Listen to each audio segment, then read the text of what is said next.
اللہ اللہ اللہ اللہ ونستغفره ونعوذ بالله من شرور أنفسنا ومن سيئات أعمالنا من يهده الله فلا مضل له ومن يضلل فلا هادي له وأشهد أن لا إله إلا الله وحده لا شريك له وأشهد أن محمدا عبده ورسوله صلى الله عليه وعلى آله وصحبه وسلم تسليما كثيرا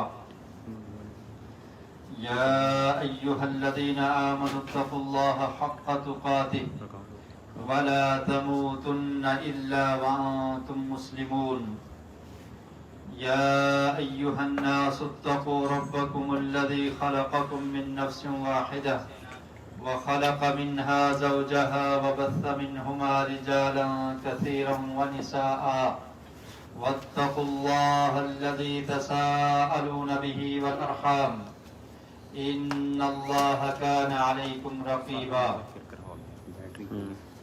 يا أيها الذين آمنوا اتقوا الله وقولوا قولا سديدا يصلح لكم أعمالكم ويغفر لكم ذنوبكم ومن يطع الله ورسوله فقد فاز فوزا عظيما أما بعد فإن خير الحديث كتاب الله وخير الهدي هدي محمد صلى الله عليه وسلم وشر الأمور محدثاتها وكل محدثة بدعة وكل بدعة ضلالة وكل ضلالة في النار. أعوذ بالله السميع العليم من الشيطان الرجيم. بسم الله الرحمن الرحيم. قل آمنا بالله وما أنزل علينا وما أنزل على إبراهيم وإسماعيل وإسحاق ويعقوب والأسباط وما أوتي موسى وعيسى والنبيون من ربهم لا نفرق بين أحد منهم ونحن له مسلمون. تمام قسم کی حمد و ثنا تعریفات اور تمجیدات کے لائق اللہ وحدہ لا شریک خالق ارض و سما مالک کائنات، بے شمار لاتعداد درود و سلام امام الانبیاء والمرسلین رحمت للعالمین نبی مکرم جناب محمد رسول اللہ صلی اللہ علیہ وسلم کی ذات پر کہ جن کو اللہ رب العالمین نے انسانوں کے لیے رہبر و رہنما بنا کر مبعوث فرمایا. ایک مسلمان اس کا یہ عقیدہ ہے کہ اللہ رب العالمین کی طرف سے جتنے بھی رسل اور انبیاء ان کو مبعوث کیا گیا وہ تمام کے تمام برحق ہیں، اور مسلمان ان تمام انبیاء پر، ان رسل پر ایمان اور یقین رکھتا ہے، اور یہ اس کے ایمان کا حصہ ہے. اس کے بغیر مسلمان کا ایمان مکمل نہیں ہو سکتا. قرآن مجید میں اللہ رب العالمین نے 2-3 مقامات پر انبیاء کے ذکر کے بعد ارشاد فرمایا لا نفرق بین احد منہم، کہ ہم ان میں سے کسی ایک کے درمیان تفریق نہیں کرتے، فرق نہیں کرتے، سب کی عزت اور توقیر اور اس بات پر ایمان رکھتے ہیں کہ وہ اللہ کے پیغمبر اور رسول ہیں.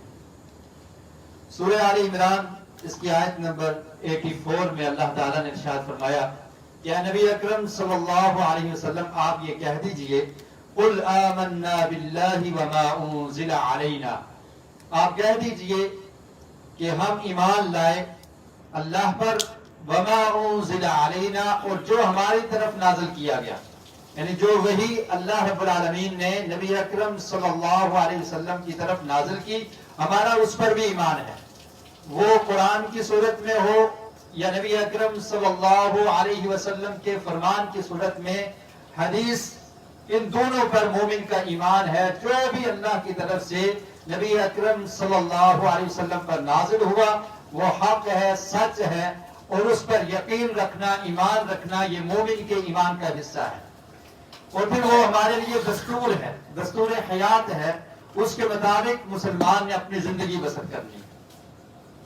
اور اس کے ساتھ فرمایا وَمَا أُنزِلَ عَلَىٰ إِبْرَاهِيمَ، اور جو اس سے پہلے ابراہیم علیہ السلام، اسماعیل، اسحاق، یعقوب اور ان کی اولاد پر جو کچھ نازل ہوا، جو صحف نازل ہوئے، جو کتابیں اللہ رب العالمین نے ان کو دی، ان پر بھی ہمارا یقین اور ایمان ہے۔ وَمَا أُوتِيَ مُوسَىٰ وَعِيسَىٰ، اور جو موسیٰ علیہ السلام، عیسیٰ علیہ السلام کو جو کتابیں دی گی، موسیٰ علیہ السلام کو تورات، عیسیٰ علیہ السلام کو انجیل، تو اس پر بھی ہمارا ایمان ہے، ہم یقین رکھتے ہیں۔ وَالنَّبِيُّونَ مِن رَبِّهِمْ، اور اس کے علاوہ جو دیگر انبیاء جو اللہ کی طرف سے ہیں، ان پر جو کچھ نازل ہوا اس سب پر ہمارا ایمان ہے۔ لا نفرق بین احد منہم، ان میں سے ہم کسی کے درمیان تفریق نہیں کرتے، کسی کے درمیان فرق نہیں کرتے کہ کسی کی شان کو کم کر دیں اور دوسرے کی شان کو بڑھا دیں، ایسا ہم نہیں کرتے۔ لا نفرق بین احد منہم، ان میں سے کوئی بھی ہو، وَنَحْنُ لَهُ مُسْلِمُونَ، اور ہم اسی اللہ کے فرمانبردار ہیں، مسلمان ہیں۔ تو اسلام اس چیز کا درس دیتا ہے کہ سابقہ انبیاء پر بھی مومن کا ایمان ہو۔ سابقہ انبیاء میں سے نبی اکرم صلی اللہ علیہ وسلم سے قبل جو نبی اور رسول ہیں وہ عیسیٰ علیہ السلام ہیں۔ عیسیٰ علیہ السلام کی ولادت، اس کے بعد وہ دنیا میں رہے، اپنی قوم کو دعوت دیتے رہے، تبلیغ کرتے رہے، اور پھر جب ان کی قوم نے ان کی بات کو نہ مانا، اور خاص کر کے یہودیوں نے جب ان کی دعوت کو رد کر دیا، ٹھکرا دیا، تو ان کے قتل کا منصوبہ یہودیوں نے بنا لیا تھا۔ اللہ رب العالمین نے اپنے قدرت سے ان کو آسمان پر اٹھا لیا، اور یہ اللہ رب العالمین کی قدرت کا ایک کرشمہ ہے۔ جس طرح سے ان کی ولادت اللہ کی قدرت کا کرشمہ کہ بغیر باپ کے عیسیٰ علیہ السلام کو پیدا کر دیا، اسی طرح عیسیٰ علیہ السلام کو اللہ رب العالمین نے زندہ جاوید ان کے جسم سمیت ان کو آسمان پر اٹھا لیا۔ اور قرآن مجید میں اللہ رب العالمین نے اس چیز کا ذکر کیا ہے کہ یہودی جو یہ دعویٰ کرتے ہیں وَقَوْلِهِمْ إِنَّا قَتَلْنَا الْمَسِيحَ عِيسَى ابْنَ مَرْيَمَ رَسُولَ اللَّهِ وَمَا قَتَلُوهُ وَمَا صَلَبُوهُ وَلَكِنْ شُبِّهَ لَهُمْ، فرمایا کہ ان کا یہ کہنا کہ ہم نے مسیح عیسیٰ بن مریم کو قتل کر دیا ہے، یہودیوں نے یہ سمجھا تھا کہ ہم نے عیسیٰ علیہ السلام کو نعوذ باللہ ہم قتل کر چکے ہیں۔ تو اللہ تعالیٰ فرماتے ہیں وَمَا قَتَلُوهُ وَمَا صَلَبُوهُ، کہ یہودیوں کا یہ عقیدہ رکھنا یہ درست نہیں ہے۔ اور اسی طرح کرسچن کا یہ عقیدہ کہ ان کو سولی پر چڑھا دیا گیا تھا، اور پھر سولی پر چڑھنے کے بعد 3 دن بعد وہ دوبارہ زندہ ہو گئے اور پھر دنیا میں آگے، یہ کنسپٹ بھی درست نہیں ہے۔ قرآن مجید میں اللہ رب العالمین نے ان دونوں کی تردید کی کہ جو یہودی یہ سمجھتے ہیں کہ ہم نے عیسیٰ علیہ السلام کو قتل کیا جو اللہ کے رسول ہیں، وَمَا قَتَلُوهُ وَمَا صَلَبُوهُ، نہ ہی انہوں نے ان کو قتل کیا ہے اور نہ ہی سولی پر چڑھایا ہے، وَلَكِنْ شُبِّهَ لَهُمْ، لیکن ان کے لیے یہ معاملہ مشابہت والا ہو گیا کہ کوئی اور شخص تھا جس کی شکل عیسیٰ علیہ السلام کے ساتھ ملتی جلتی تھی، سملر تھی، اللہ رب العالمین نے اس کی شکل عیسیٰ علیہ السلام کی طرح کی کر دی، تو اس کو انہوں نے سولی پر چڑھا کر یہ سمجھا کہ ہم عیسیٰ علیہ السلام کو سولی پر چڑھا چکے ہیں۔ شُبِّهَ لَهُمْ، ان کے لیے یہ معاملہ مشابہت والا ہو گیا۔ وَإِنَّ الَّذِينَ اخْتَلَفُوا فِيهِ لَفِي شَكٍّ مِّنْهُ مَا لَهُمْ إِلَّا اتِّبَاعَ الظَّنِّ، اور اللہ تعالیٰ فرماتے ہیں کہ پھر ان میں اختلاف ہو گیا، کچھ کہتے ہیں عیسیٰ علیہ السلام تھے، کچھ نے کہا نہیں عیسیٰ علیہ السلام نہیں تھے، کوئی اور شخص تھا۔ تو فرمایا کہ وہ اپنے گمان کی پیروی کرتے ہیں، ان کے پاس کوئی علم نہیں ہے، نالج نہیں ہے، صرف اپنی سوچ کے مطابق کوئی کیا کہہ رہا ہے، کوئی کیا کہہ رہا ہے، سوائے گمان کے ان کے پاس کچھ نہیں ہے، اس کے بارے میں وہ نہیں جانتے۔ وَمَا قَتَلُوهُ یقینا، لیکن انہوں نے عیسیٰ علیہ السلام کو قتل نہیں کیا، یہ یقیناً یہی بات ہے۔ تو یہ مسلمان کا عقیدہ ہے کہ عیسیٰ علیہ السلام کو نہ قتل کیا گیا، نہ ان کو سولی پر چڑھایا گیا۔ اور تیسری بات جو اس آیت سے سمجھ آتی ہے کہ اللہ تعالیٰ نے فرمایا رسول اللہ، کہ وہ اللہ کے رسول ہیں، اللہ کے بیٹے نہیں ہیں، وہ پیغمبر ہیں، پروفٹ ہیں، اللہ کے رسول ہیں، ان کو اللہ کا بیٹا کہنا یہ بھی غلط ہے۔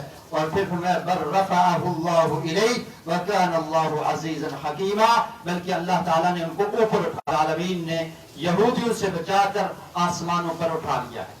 آسمان پر عیسیٰ علیہ السلام زندہ ہے، اور یہ بات کوئی محال نہیں ہے. انسان بس اوقات اپنے ذہن کے مطابق سوچتا ہے اور اس کے ذہن میں یہ فکر پیدا ہوتی ہے کہ یہ کیسے ہو سکتا ہے. آپ دیکھیے ہمارے پیارے رسول نبی اکرم صلی اللہ علیہ وسلم کو قرآن کے ساتھ دے کر سمجھانے کی کوشش کی. ان مثل عیسیٰ کمثل آدم خلقه من تراب ثم قال له کن فیکون. فرمایا عیسیٰ علیہ السلام کی مثال آدم کی مثال کی طرح ہے. تم لوگوں کو تعجب ہوتا ہے کہ عیسیٰ علیہ السلام بغیر باپ کے پیدا ہو گئے، تو ذرا اللہ کی قدرت کو دیکھو کہ آدم کا نہ باپ ہے نہ ماں ہے، بغیر باپ اور ماں کے اللہ تعالیٰ نے ان کو پیدا کر دیا. اللہ کے لیے کون سا مشکل ہے. اور حوا علیہ السلام کو ان کی والدہ بھی نہیں تھی، ان کو آدم علیہ السلام کی پسلی سے پیدا کر دیا. تو اللہ کے لیے کچھ مشکل نہیں ہے. تو اللہ رب العالمین نے عیسیٰ علیہ السلام کو آسمان پر اٹھا لیا، اور آسمان پر عیسیٰ علیہ السلام زندہ ہے. اب عیسیٰ علیہ السلام دوبارہ دنیا میں آئیں گے، قیامت سے قبل ان کا نزول ہوگا اور وہ دوبارہ دنیا میں تشریف لائیں گے. اور یہ قیامت کی نشانیوں میں سے ایک نشانی ہے. قرآن مجید میں سورہ زخرف میں اللہ تعالیٰ نے اس چیز کا ذکر کیا، وَلَمَّا ضُرِبَ ابْنُ مَرْيَمَ مَثَلًا إِذَا قَوْمُكَ مِنْهُ يَصِدُّونَ. فرمایا کہ جب عیسیٰ بن مریم کی مثال بیان کی جاتی ہے تو آپ کی قوم چیخ و پکار شروع کر دیتی ہے. یعنی مشرکین مکہ وہ چیخنا شروع کر دیتے ہیں. اور وہ کیا کہا کرتے تھے؟ وہ انہوں نے اللہ رب العالمین کے جو فرشتے ہیں، ملائکہ ہیں، ان کو اللہ کی بیٹیاں کہتے تھے، اور ان کو اللہ کی بیٹیاں کہہ کر ان کی عبادت کیا کرتے تھے. اور پھر اسی طرح ان نے مورتیاں بنائی ہوئی تھی، کچھ نیک لوگوں کے بت بنائے ہوئے تھے ان کے نام پر، اور ان کی عبادت کیا کرتے تھے. تو جب اللہ رب العالمین نے قرآن مجید میں سورہ انبیاء میں ارشاد فرمایا کہ وہ لوگ جن کی تم عبادت کرتے ہو، تم اور یہ تمہارے بت، حسب جہنم، یہ جہنم میں جائیں گے، یہ جہنم کا ایندھن ہے. جو شرک کرتا ہے وہ بھی جہنمی ہے، اور جو اس بات پر خوش ہے کہ اس کی عبادت کی جائے، اور جو تم نے مورتیاں بنا رکھی ہیں پتھروں کی، یہ تمہارے ساتھ جہنم میں ہوں گی. تو اب مشرکین بڑے زبان دراز تھے، انہوں نے یہ کہنا شروع کر دیا کہ مسلمان عیسیٰ علیہ السلام کی عزت کرتے ہیں، توقیر کرتے ہیں، ان کے شرف کے قائل ہیں، اور عیسائیوں نے ان کو بھی معبود بنا رکھا ہے. اگر تم ہماری مورتیوں کو، بتوں کو برا بھلا کہتے ہو تو عیسیٰ علیہ السلام، ان کو بھی تو عیسائیوں نے معبود بنا رکھا ہے، تو ان کا ادب و احترام کیوں کیا جاتا ہے؟ یہ چیخ و پکار انہوں نے شروع کر دی. حالانکہ وہ جانتے تھے کہ مسلمان ان کو ابن اللہ نہیں سمجھتے، اللہ کا بیٹا نہیں سمجھتے، ان کو خدا نہیں سمجھتے، ان کو اللہ کا رسول سمجھ کر ان کی عزت اور رسپیکٹ کرتے ہیں، ان کی عزت اور توقیر کرتے ہیں. یہ سمجھنے کے باوجود انہوں نے اپنی بات کو منوانے کے لیے، منوانا کیا تھا، یعنی ایک حجت کے لیے یہ بات کہنا شروع کر دی کہ اگر تم ہماری مورتیوں کو برا کہتے ہو، اور یہ مورتیاں تو ہم نے فرشتوں کے نام پر بنائی ہوئی ہیں جو آسمان میں رہتے ہیں، اور عیسیٰ علیہ السلام تو دنیا میں آئے تھے، کیا وہ بہتر ہیں یا ہماری مورتیاں بہتر ہیں؟ تو اس طرح کی باتیں انہوں نے کہنا شروع کر دی اور چیخ و پکار شروع کر دی. اور اللہ رب العالمین نے فرمایا وَقَالُوا أَآلِهَتُنَا خَيْرٌ أَمْ هُوَ مَا ضَرَبُوهُ لَكَ إِلَّا جَدَلًا بَلْ هُمْ قَوْمٌ خَصِمُونَ. فرمایا کہ یہ ایسے لوگ ہیں، انہوں نے یہ کہا کہ کیا ہمارے الہ، ہمارے معبود، جو ہمیں، جن کو ہم نے معبود بنا رکھا ہے، جن کے آگے ہم اپنے ماتھے ٹیکتے ہیں، جن کی ہم پوجا کرتے ہیں، اللہ کے علاوہ جن سے مانگتے ہیں، کوئی بارش دینے والا، کوئی اولاد دینے والا، کوئی بگڑی بنانے والا، کوئی ہماری مشکلات کو حل کرنے والا، جن سے ہم مانگتے ہیں، تو یہ بہتر ہیں یا عیسائی جس کی عبادت کرتے ہیں عیسیٰ علیہ السلام، وہ بہتر ہے؟ اس طرح کی باتیں انہوں نے شروع کر دی. اور اللہ فرماتے ہیں مَا ضَرَبُوهُ لَكَ إِلَّا جَدَلًا.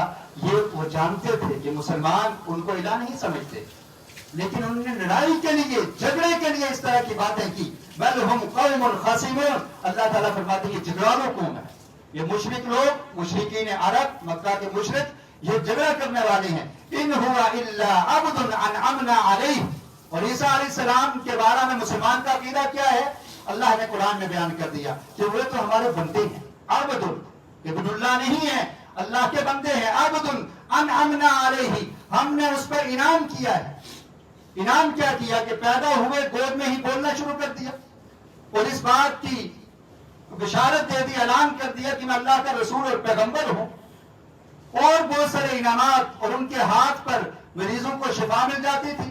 کوئی مردہ ہو تو کہیں کہ اللہ کے حکم سے زندہ ہو جا، معجزے کے طور پر وہ زندہ ہو جاتا تھا.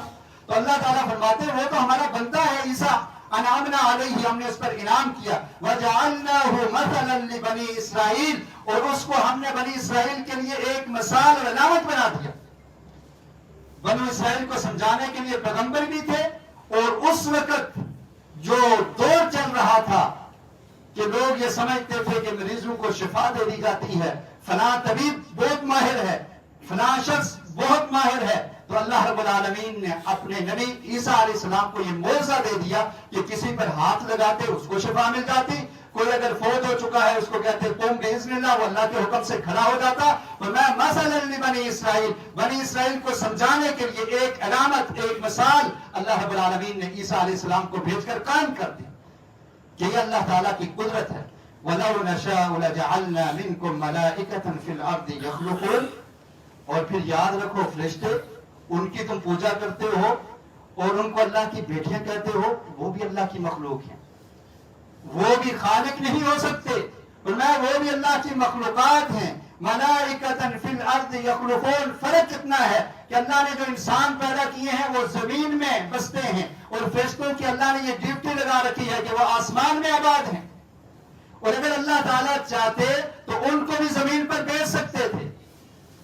یخلقون، زمین پہ وہ رہتے، اللہ تعالیٰ ان کو بھیج سکتے تھے، اس میں کوئی فرق نہیں ہے. تو جیسے ایک مخلوق کبھی خدا نہیں ہو سکتی، مخلوق اللہ کے ساتھ کبھی اس کو شریک نہیں کیا جا سکتا، وہ فرشتے ہوں، وہ انبیاء ہوں، وہ اولیاء ہوں، صلحاء ہوں، اللہ رب العالمین سب کا خالق ہے. تو اللہ تعالیٰ نے فرمایا کہ اگر اللہ تعالیٰ چاہتا تو فرشتوں کو زمین پر بھیج کر ان کو بھی آباد کر سکتا تھا. یہ اللہ کے لیے کوئی مشکل نہیں ہے. وَإِنَّهُ لَعِلْمٌ لِلسَّاعَةِ فَلَا تَمْتَرُنَّ بِهَا وَاتَّبِعُونِي هَذَا صِرَاطٌ مُسْتَقِيمٌ. اور پھر فرمایا کہ عیسیٰ علیہ السلام لَعِلْمٌ لِلسَّاعَةِ، یہ قیامت کی بھی نشانی ہے.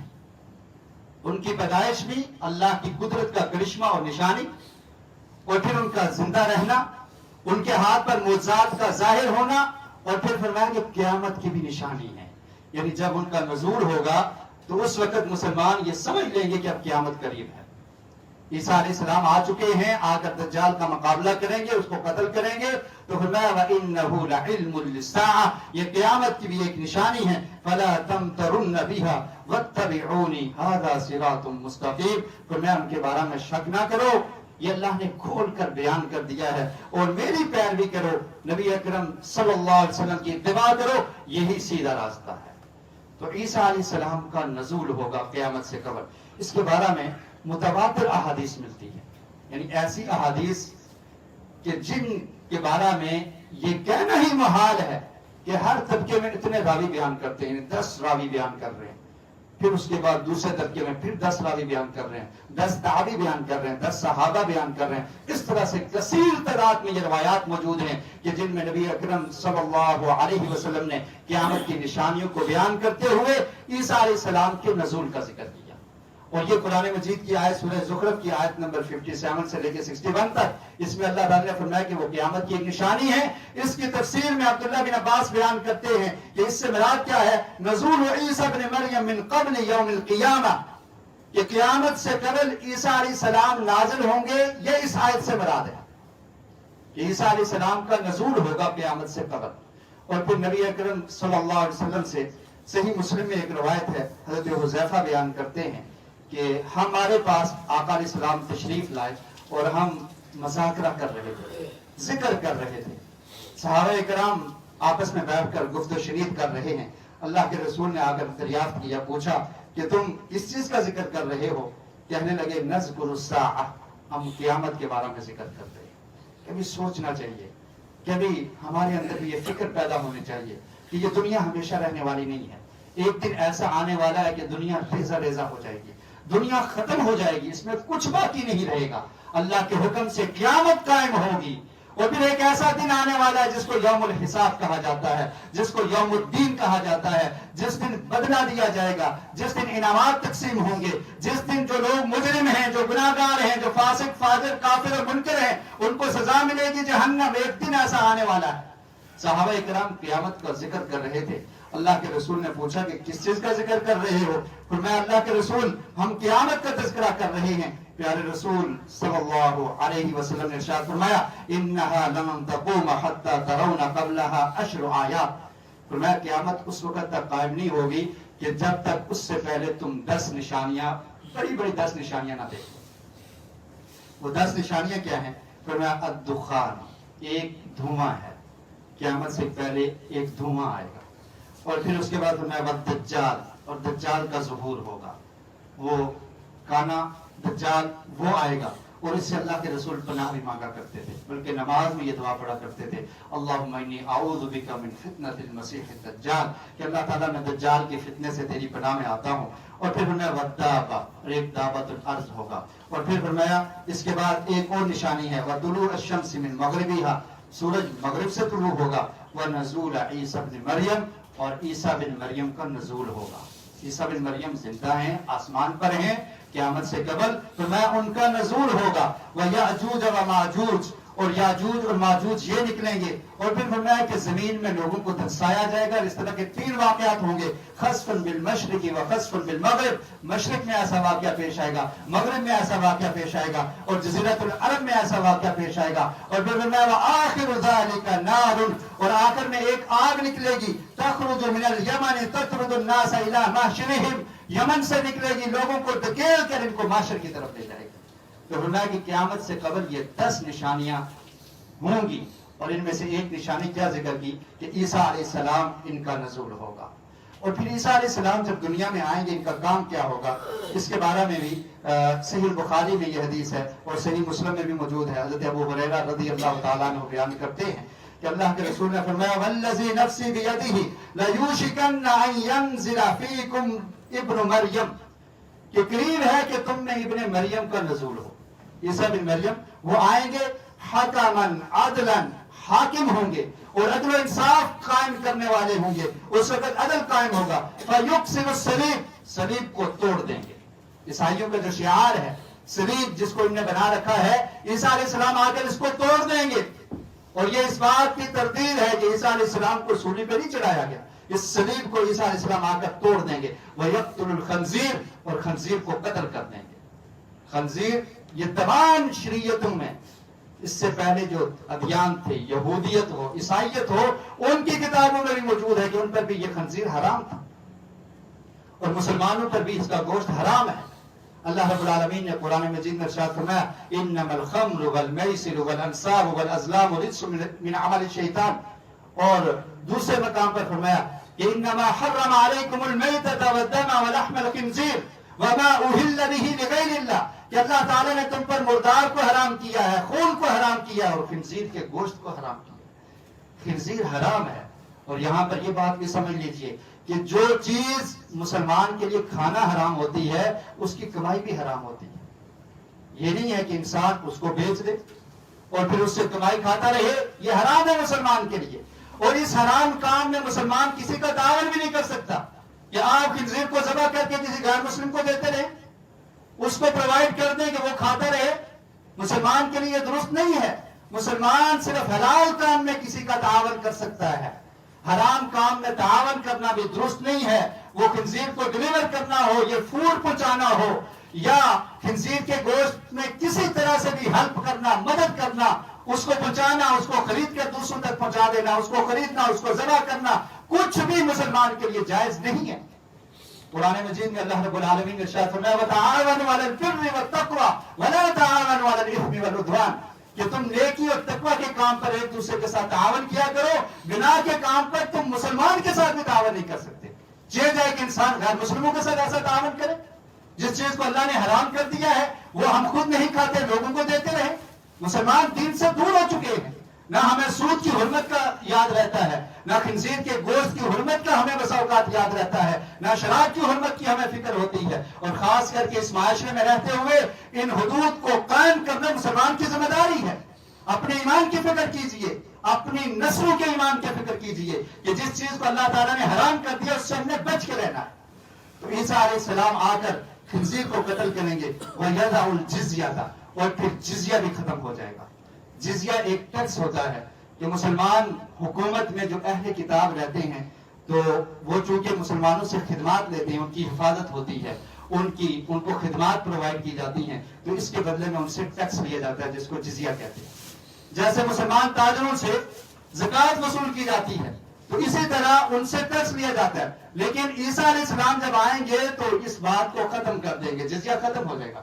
اس کی ایک وجہ یہ ہے کہ تمام کے تمام لوگ اس وقت مسلمان ہو جائیں گے، کوئی عیسائی باقی نہیں رہے گا، کوئی یہودی باقی نہیں رہے گا، کوئی ہندو باقی نہیں رہے گا، تمام کے تمام غیر مسلم جو کچھ تو قتل ہو جائیں گے اور کچھ عیسیٰ علیہ السلام پر ایمان لے آئیں گے، تو لہٰذا جزیے کا یہ سلسلہ ختم ہو جائے گا۔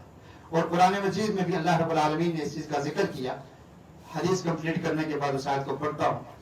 جزیہ ختم ہوگا اور اس کے بعد فرمایا وَيَفِيضُ الْمَالُ، اور مال عام ہو جائے گا، حَتَّى لَا يَقْبَلَهُ أَحَدٌ حَتَّى تَكُونَ السَّجْدَةُ الْوَاحِدَةُ خَيْرًا مِنَ الدُّنْيَا وَمَا فِيهَا۔ فرمایا کہ مال اس طرح عام ہوگا کوئی اس کو قبول نہیں کرے گا۔ آج جس مال کے پیچھے انسان مارا پھرتا ہے، مال عام ہو جائے گا، کسی کو فکر نہیں ہوگی۔ عدل و انصاف کا یہ ماجرا ہوگا۔ اللہ کے رسول نے مثال دے کر سمجھائی کہ یہ جو نوجوان اونٹنیاں ہیں جو جن کی تم بڑی قدر کرتے ہو اور یہ بڑی ایک مالدار چیز اور جانور ہے، اس کی بھی کسی کو فکر نہیں ہوگی، ایسے ہی گھوم رہی ہوں۔ اور فرمایا کہ اسی طرح مال عام ہوگا، کوئی اس کو لے گا نہیں، کوئی قبول نہیں کرے گا۔ سونا پیش کیا جائے گا، کوئی نہیں لے گا، کرنسی پیش کی جائے گی، کوئی نہیں لے گا، مال اس طرح سے عام ہو جائے گا۔ اور پھر فرمایا کہ ایک سجدہ کرنا خیر من الدنیا وما فیہا، دنیا اور جو کچھ دنیا میں ہے اس سے بہتر انسان سمجھے گا کہ میں ایک سجدہ کر لوں، کیونکہ لوگوں کے اندر یہ فکر پیدا ہو جائے گی کہ قیامت قریب ہے، قیامت قریب آنے والی ہے، اب ہمیں مال نہیں بچا سکے گا، اب ہمیں دولت نہیں بچا سکے گی، یہ ہمارے کچھ کام نہیں آنے والا۔ وہ آخرت کی تیاری کریں گے، قیامت کی تیاری کریں گے، اللہ کی عبادت میں مصروف ہو جائیں گے، اور پھر مال اس طرح سے عام ہو جائے گا کہ انسان کو فکر معاش ہی نہیں ہوگی، وہ اپنے مقصد کو پہچان چکا ہوگا۔ اور انسان جب اپنے مقصد کو پہچانتا ہے پھر اس مال کی حیثیت نہیں رہتی، اس مال کی قدر و قیمت اس کے دل میں نہیں رہتی، کیونکہ وہ جانتا ہے یہ مال عارضی ہے، یہ میرے لیے نہیں ہے، میرے ورثاء کو شاید مل جائے، یہ مال جمع کرنے کا مجھے کوئی فائدہ نہیں ہوگا، میرا جو اصل زندگی گزارنے کا جو مقصد ہے کہ میں اپنے رب کو خوش کر لوں، اللہ تعالیٰ کو سرخرو کر کے میں اپنی آخرت کی زندگی کو کامیاب کر لوں۔ انسان اس چیز کو سمجھ لے گا اور مال کو کوئی بھی قبول نہیں کرے گا۔ آج آپ دیکھ لیجئے جب کوئی چیز عام ہو جائے تو اس کی قدر نہیں ہوتی۔ ہمارے ہاں جیسے رزق کی فراوانی ہے تو آپ دیکھیں گے کہ لوگ رزق کی قدر نہیں کرتے، کبھی کھاتے کھاتے پلیٹوں کو صاف نہیں کیا جاتا، اسی طرح ڈونگے کے ڈونگے پڑے رہتے ہیں، ان کو ڈسٹ بن میں پھینک دیا جاتا ہے، اور کتنا رزق ضائع ہوتا ہے۔ اور کبھی آپ تصور کریں کہ دنیا میں ایسے لوگ بھی ہیں جو کوڑے سے اٹھا کر کھاتے ہیں، جو ایک ایک دانے کے لیے تڑپ رہے ہیں، جو بلک رہے ہیں، ایک ٹائم کھاتے ہیں، دو ٹائم ان کو کھانے کا نہیں ملتا، ان کے پاس اس کی قدر ہے، لیکن ہمارے پاس جب نعمت موجود ہوتی ہے ہم اس کی قدر نہیں کرتے، لیکن اس کی قدر کرنا ضروری ہے۔ نبی اکرم صلی اللہ علیہ وسلم نے ارشاد فرمایا، آپ بھوک سے نڈھال تھے، ایک دفعہ باہر نکلے، ساتھ ابوبکر صدیق رضی اللہ تعالیٰ عنہ بھی ہیں، ایک انصاری صحابی نے آپ کی ضیافت کی، جب آپ نے کھجوریں کھائی اور پھر پانی پیا ٹھنڈا اور سیر ہو گئے، تو اس کے بعد فرمایا کہ قیامت کے دن تمہیں ان نعمتوں کے بارے میں پوچھا جائے گا، لَتُسْأَلُنَّ يَوْمَئِذٍ عَنِ النَّعِيمِ، نعمتوں کے بارے میں سوال ہوگا، پوچھا جائے گا۔ تو شکر کا ایک یہ طریقہ ہے کہ انسان اپنے سے کم کو دیکھے۔ جب آپ اپنے سے اب کو دیکھیں گے، زیادہ کو دیکھیں گے کہ اس کے پاس 4 کوٹھیاں ہیں، تو آپ اپنی ایک کوٹھی پر صبر نہیں کر سکیں گے۔ جب آپ اس کو دیکھیں گے کہ اس کا سٹینڈرڈ بہت ہائی ہے، تو آپ اپنے سٹینڈرڈ کو لو ہی سمجھیں گے۔ تو اللہ کا شکر تب ادا ہوتا ہے کہ انسان اپنے سے کم کو دیکھے کہ اگر میں 2 ٹائم کھاتا ہوں تو دنیا میں ایسے لوگ بھی ہیں کہ جن کو 1 ٹائم بھی کھانے کو نہیں ملتا۔ تو اس طرح سے فرمایا کہ مال عام ہو جائے گا، مال کی کوئی قدر نہیں ہوگی، اور عبادت کی قدر ہوگی، اللہ کی بندگی کی قدر ہوگی کہ ایک سجدے کو انسان دنیا اور دنیا میں جو کچھ ہے اس سے بہتر سمجھے گا۔ ایک حدیث بھی سن لیجیے، اللہ کے رسول نے فرمایا صبح کی 2 رکعت فجر کی 2 رکعتیں جو فجر کے فرضوں سے پہلے پڑھی جاتی ہیں، فرمایا یہ 2 رکعتیں اتنی قیمتی ہیں، خیر من الدنیا وما فیہا، دنیا اور جو کچھ دنیا میں ہے اس سے بہتر ہے کہ انسان یہ سمجھ لے کہ ان سنتوں کی کیا اہمیت ہے۔ لیکن یہ ہماری سمجھ میں یہ باتیں نہیں آنے والی، لیکن اس وقت جب نشانیوں کا ظہور ہوگا، عیسیٰ علیہ السلام کا نزول ہوگا، تو اس کے بعد یہ لوگ سمجھ جائیں گے، اور پھر مال کی قدر نہیں ہوگی، عبادت اور بندگی کی قدر ہوگی۔ اور حضرت ابو ہریرہ رضی اللہ تعالیٰ عنہ بیان کرتے ہیں کہ تم چاہتے ہو تو قرآن مجید کی اس آیت کو پڑھ لو وَإِن مِّنْ أَهْلِ الْكِتَابِ إِلَّا لَيُؤْمِنَنَّ بِهِ قَبْلَ مَوْتِهِ وَيَوْمَ الْقِيَامَةِ يَكُونُ عَلَيْهِمْ شَهِيدًا. فرمایا کہ قیامت کے دن جتنے بھی اہل کتاب ہوں گے وہ عیسیٰ علیہ السلام پر ایمان لے آئیں گے، اس لیے جزیہ باقی نہیں رہے گا. قرآن مجید میں اللہ رب العالمین نے تمام احکامات کو اور قیامت سے قبل والی نشانیوں کو اور نبی اکرم صلی اللہ علیہ وسلم کے فرامین میں ان کو کھول کھول کے بیان کر دیا گیا ہے. عیسیٰ علیہ السلام کا نزول دمشق میں ہوگا، اس کے متعلق کچھ اور بھی احادیث ہیں، وقت ختم ہو چکا ہے.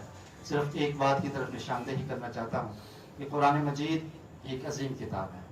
یہ تمام لوگوں کے لیے ہدایت کا سرچشمہ ہے، اور خاص کر کے مسلمان اس سے ہدایت حاصل کرنے والے ہیں. اس سے ہدایت ہم کب حاصل کر سکیں گے؟ جب ہم اس کو سمجھنے والے بن جائیں گے، سمجھ کے اس پر غور و فکر کریں گے، تبھی ہمیں اس قرآن سے ہدایت ملے گی اور ہمیں اس قرآن سے فائدہ ہوگا. کیونکہ یہ قرآن دستور حیات ہے، ہم نے زندگی کیسے گزارنی ہے. آپ دیکھ لیجئے قرآن مجید کے ساتھ ہم ایسا سلوک کرتے ہیں کہ خدشہ ہے کہ قیامت کے دن شاید ہم اس کا جواب نہیں دے سکیں گے. کیا سلوک ہوتا ہے؟ جو اگر پڑھتے بھی ہیں، ناظرہ پڑھتے ہیں تو کہتے ہیں بس کافی ہے. اگر کسی نے حفظ کر لیا ہے تو وہ اس کو سمجھتا ہے کہ میں نے حفظ کر لیا یہی کافی ہے. اللہ کی قسم یہ کافی نہیں ہے. آپ دیکھیے موبائل کو ہم کس طرح سے دیکھتے ہیں. دن میں آپ کتنی دفعہ موبائل کو دیکھ لیتے ہوں گے؟ کسی دوست کا میسج نہ آیا ہو، کوئی پیغام نہ آیا ہو، بلکہ اگر ہم نماز میں بھی ہوتے ہیں تو نماز سے فارغ ہو کر سب سے پہلے موبائل دیکھتے ہیں کوئی نیا میسج تو نہیں آیا. یہ تصور ہوتا ہے کہ مسلمان ایسے موبائل دیکھ رہے ہیں کہ شاید یہ چیک کر رہے ہیں ہماری نماز قبول ہوئی ہے یا نہیں قبول. اس قدر ہمارا موبائل کے ساتھ لگاؤ ہو چکا ہے. لیکن ذرا سوچئے، فکر کیجئے کہ ابھی ہم نے ایک دن میں قرآن مجید کو ایک مرتبہ بھی کھولا ہے؟ نہیں کھولتے ہم قرآن مجید کو. اس کتاب کو ہم سجا کر اچھے غلاف میں پیک کر کے الماری میں اندر اوپر رکھ لیتے ہیں. برکت کے لیے جب کوئی فوت ہو جائے، ختم کے لیے اس کو نکال لیا جاتا ہے. تعویذ پیری مریدی کے لیے اس کو استعمال کیا جاتا ہے، اور پھر اس کا نازلہ پڑھ کے ہم یہ سمجھتے ہیں کہ ہم نے اس کا حق ادا کر دیا ہے. اللہ کی قسم یہ بھول ہے، اس کا حق نہیں ادا ہوا. اور اللہ رب العالمین نے سورہ فرقان میں ارشاد فرمایا کہ قیامت کے دن اللہ کے رسول صلی اللہ علیہ وسلم اس وقت یہ ندا لگائیں گے اور کہیں گے کہ اے میرے رب، ان قوم اتخذوا هذا القرآن مہجورا، کہ میری قوم نے اس قرآن کو چھوڑا ہوا کر دیا تھا. اس پر عمل نہیں کرتے تھے، اس کو سمجھتے نہیں تھے، اس پہ غور و فکر نہیں کرتے تھے. ان کی زندگیاں قرآن کے مطابق نہیں تھی، ان کے کاروبار قرآن کے مطابق نہیں تھی، ان کی سیاست، ان کی معیشت قرآن کے مطابق نہیں تھے. انہوں نے قرآن کو چھوڑ دیا تھا.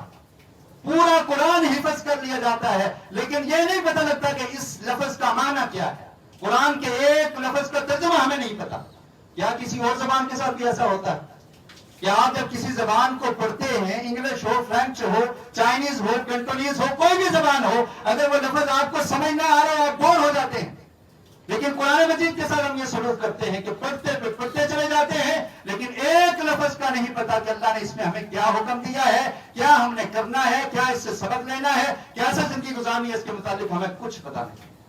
لہذا ضرورت اس امر کی ہے کہ ہم لوگ تمام کے تمام قرآن کے ساتھ جڑ جائیں، قرآن کو ترجمے کے ساتھ سیکھنے کی کوشش کریں، اس کے معنی اور مفہوم کو سمجھنے کی کوشش کریں اور پھر اس کے مطابق اپنی زندگیاں بنانے کی کوشش کریں. اس کام کے لیے ہم نے ایک پروگرام کا آغاز کیا ہے. سابقہ خطبہ جمعہ میں بھی اعلان کیا تھا. اب دن بالکل قریب آ چکے ہیں. کل ہفتے کے دن کولون مسجد میں یہ ہمارا پروگرام ہوگا 2 سے لے کے 7 بجے تک. اس پروگرام میں ہم یہ کوشش کریں گے کہ تاکہ ہمیں یہ سمجھ آنا شروع ہو جائے کہ قرآن کتنا آسان ہے، اس کو ہر مسلمان کیسے سمجھ سکتا ہے، اور جو کچھ ہم نماز میں پڑھتے ہیں یہ ہمیں سمجھ آنا شروع ہو جائے. 2 دن کا یہ کورس ہے، سیٹرڈے اور سنڈے 2 بجے سے لے کے 7 بجے تک، اور اتوار کو بھی 2 بجے سے لے کے 7 بجے تک. تو اس میں میری آپ تمام حضرات سے ریکویسٹ ہے کہ آپ لوگ خود بھی شریک ہوں، اپنی فیملیز کو لے کر آئیں، اپنے بچوں کو لے کر آئیں، اپنے دوست اور احباب کو لے کر آئیں. اگر آپ کی وجہ سے کسی ایک شخص کے دل میں بھی قرآن کی محبت پیدا ہوگی، اس نے قرآن کو سمجھنا شروع کر دیا، تو اس کا ثواب آپ کو ملے گا. اور آج اس بات کی بھی ہمیں خوشی ہے کہ آپ ہمارے پکے نمازی ہیں. خاص کر کے جمعے کے دن آپ لوگ حاضر ہوتے ہیں تو آپ سے ہمیں زیادہ امیدیں وابستہ ہیں کہ آپ لوگوں نے صرف خود ہی نہیں آنا بلکہ اور لوگوں کو بھی لے کر آنا ہے، تاکہ اس کار خیر میں آپ کا حصہ بڑھتا جائے.